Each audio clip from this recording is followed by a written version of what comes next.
Hello everyone, welcome back to my YouTube channel. Last ವಿಡಿಯೋದಲ್ಲಿ ನಾನು album ಮಾಡುವ 5 mistakes ಬಗ್ಗೆ ಹೇಳಿದ್ದೆ. ನೀವೆಲ್ಲ ತುಂಬಾ ಚೆನ್ನಾಗಿ ರೆಸ್ಪಾಂಡ್ ಮಾಡಿದ್ರಿ. Thank you so much. So ಅದಕ್ಕೆ ನಾವು ಇವತ್ತು ಇನ್ನೊಂದು ಸ್ಟೆಪ್ ಮುಂದೆ ಹೋಗಿ ಪ್ರೊಫೆಷನಲ್ ಆದ ಬ್ಯೂಟಿಫುಲ್ ಆದ ಪ್ರೀ ವೆಡ್ಡಿಂಗ್ ಆಲ್ಬಮ್ ಪೇಜ್ ನ ಹೇಗೆ ಕ್ರಿಯೇಟ್ ಮಾಡೋದು ಅಂತ ತೋರಿಸ್ತೀನಿ. ತುಂಬಾ ಸಿಂಪಲ್ ಸ್ಟೆಪ್ಸ್. ಸೊ ಯಾರು ಬೇಕಾದ್ರೂ ಟ್ರೈ ಮಾಡಬಹುದು. ರೆಡಿನ ಆಗಿದ್ರೆ ಬನ್ನಿ ಶುರು ಮಾಡೋಣ.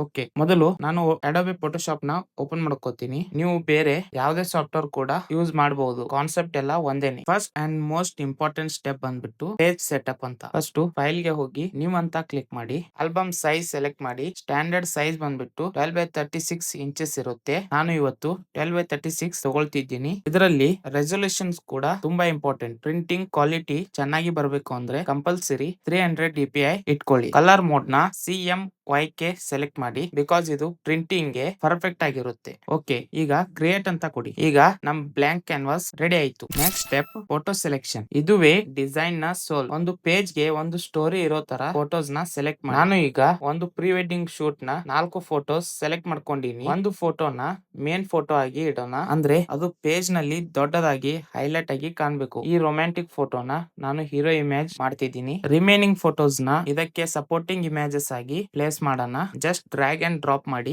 ಸೈಜ್ ನ ಅಡ್ಜಸ್ಟ್ ಮಾಡಿ. ಅಲೈನ್ಮೆಂಟ್ ತುಂಬಾ ಮುಖ್ಯ. ಸೊ ಗ್ರಿಡ್ ಲೈನ್ಸ್ ಯೂಸ್ ಮಾಡಿ ಪರ್ಫೆಕ್ಟ್ ಆಗಿ ಅಲೈನ್ ಮಾಡಿ. ಈಗ ನಮ್ಮ ಲೇಔಟ್ ರೆಡಿ ಆಗಿದೆ, ಅಂದ್ರೆ ಬ್ಯಾಕ್ ಗ್ರೌಂಡ್ ಖಾಲಿ ಇದೆ. ಅಲ್ಲಿ ಡಿಸೈನ್ ನ ಮ್ಯಾಜಿಕ್ ಇರೋದು. ತುಂಬಾ ಗ್ರ್ಯಾಂಡ್ ಬ್ಯಾಕ್ ಗ್ರೌಂಡ್ ಏನ್ ಬೇಡ, ಸಿಂಪಲ್ ಆಗಿದ್ರೆ ಫೋಟೋಸ್ ಚೆನ್ನಾಗಿ ಹೈಲೈಟ್ ಆಗುತ್ತೆ. ನಾನು ಒಂದು ವಾಟರ್ ಕಲರ್ ಬ್ಯಾಕ್ ಗ್ರೌಂಡ್ ನ ಯೂಸ್ ಮಾಡ್ತೀನಿ. ಇದೇ ತರ ಇನ್ವಿಟೇಷನ್ PhD ಬೇಕಾದ್ರೆ ಕಮೆಂಟ್ ನಲ್ಲಿ ತಿಳಿಸಿ. ಮತ್ತೆ ನಾನು 10 ಪ್ರೊಫೆಷನಲ್ ಎಂಗೇಜ್ಮೆಂಟ್ PhD ಕೂಡ ಫ್ರೀ ಆಗಿ ಕೊಟ್ಟಿದ್ದೀನಿ. ಅದರ ಲಿಂಕ್ ಕೂಡ ಡಿಸ್ಕ್ರಿಪ್ಷನ್ ಅಲ್ಲಿ ಹಾಕಿರ್ತೀನಿ. ನೀವು ಹೋಗಿ ಚೆಕ್ಔಟ್ ಮಾಡಬಹುದು. Just add a little more feel. ಈ ಇನ್ವಿಟೇಷನ್ PhD ಇಂದ ಒಂದೆರಡು ಎಲಿಮೆಂಟ್ಸ್ ನ ಆಡ್ ಮಾಡೋಣ. ಇದು ಪೇಜ್ ಗೆ ಒಂದು ಫಿನಿಶ್ಡ್ ಲುಕ್ ಕೊಡುತ್ತೆ. ಪರ್ಫೆಕ್ಟ್. ನೋಡಿ ಎಷ್ಟು ಕ್ಲಾಸಿಯಾಗಿ ಕಾಣ್ತಿದೆ. ಆಲ್ಬಮ್ ಪೇಜ್ ಅಲ್ಲಿ ಟೆಕ್ಸ್ಟ್ ಆಪ್ಷನಲ್ ಇರುತ್ತೆ. ಬೇಕಾದ್ರೆ ಮದುಮಗನ ಹೆಸರು ಅಥವಾ ಅವರ್ ಸ್ಟೋರಿ ಅಂತ ಸಣ್ಣ ಟೈಟಲ್ ಹಾಕಬಹುದು. ನಾನು ಟೆಕ್ಸ್ಟ್ ಟೂಲ್ ತಗೊಳ್ತಿದ್ದೀನಿ. ಫಾಂಟ್ ಸೆಲೆಕ್ಷನ್ ತುಂಬಾ ಇಂಪಾರ್ಟೆಂಟ್. ಒಂದು ಎಲಿಗೆಂಟ್ ಆದ ಸಿಂಪಲ್ ಆದ ಫಾಂಟ್ ನ ಚೂಸ್ ಮಾಡಿ. ಟೆಕ್ಸ್ಟ್ ಕಲರ್ ಕೂಡ ಫೋಟೋಗೆ ಮ್ಯಾಚ್ ಆಗೋ ಹಾಗೆ ಇಟ್ಕೊಳ್ಳಿ. ತುಂಬಾ ಬ್ರೈಟ್ ಬೇಡ. ವಾವ್, ನೋಡಿ ನಮ್ಮ ಆಲ್ಬಮ್ ಪೇಜ್ ಆಲ್ಮೋಸ್ಟ್ ರೆಡಿ ಆಗಿದೆ. ಫೈನಲ್ ಆಗಿ ಎಲ್ಲಾ ಲೇಯರ್ಸ್ ನ ಚೆಕ್ ಮಾಡಿ. ಬ್ರೈಟ್ನೆಸ್, ಕಾಂಟ್ರಾಸ್ಟ್ ಬೇಕಾದ್ರೆ ಅಡ್ಜಸ್ಟ್ ಮಾಡಿ.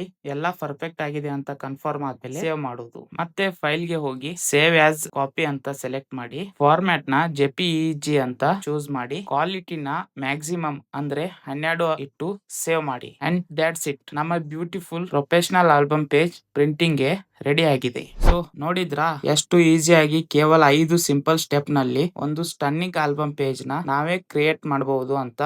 ಟಿಪ್ಸ್ ನಿಮ್ಗೆ ಇಷ್ಟ ಆಗಿದೆ, ಯೂಸ್ಫುಲ್ ಆಗಿದೆ ಅಂತ ಅನ್ಕೋತೀನಿ. ನೀವು ಕೂಡ ಟ್ರೈ ಮಾಡಿ. ನಿಮ್ಮ ಡಿಸೈನ್ಸ್ ನ ನನಗೆ ಇನ್ಸ್ಟಾಗ್ರಾಮ್ ನಲ್ಲಿ ಟ್ಯಾಗ್ ಮಾಡಿ. ಈ ವಿಡಿಯೋ ಇಷ್ಟ ಆಗಿದ್ರೆ ದಯವಿಟ್ಟು ಒಂದು ಲೈಕ್ ಮಾಡಿ. ನಿಮ್ಮ ಫೋಟೋಗ್ರಾಫರ್ ಫ್ರೆಂಡ್ ಜೊತೆ ಶೇರ್ ಮಾಡಿ. ಮತ್ತು ನನ್ನ ಚಾನೆಲ್ ಗೆ ಇನ್ನೂ ಸಬ್ಸ್ಕ್ರೈಬ್ ಆಗಿಲ್ಲ ಅಂದ್ರೆ ಈಗಲೇ ಸಬ್ಸ್ಕ್ರೈಬ್ ಮಾಡಿ. ಬೆಲ್ ಐಕನ್ ಪ್ರೆಸ್ ಮಾಡೋದು ಮರಿಬೇಡಿ. ಮುಂದಿನ ವಿಡಿಯೋದಲ್ಲಿ ಸಿಗೋಣ. Keep supporting and stay creative. Bye bye.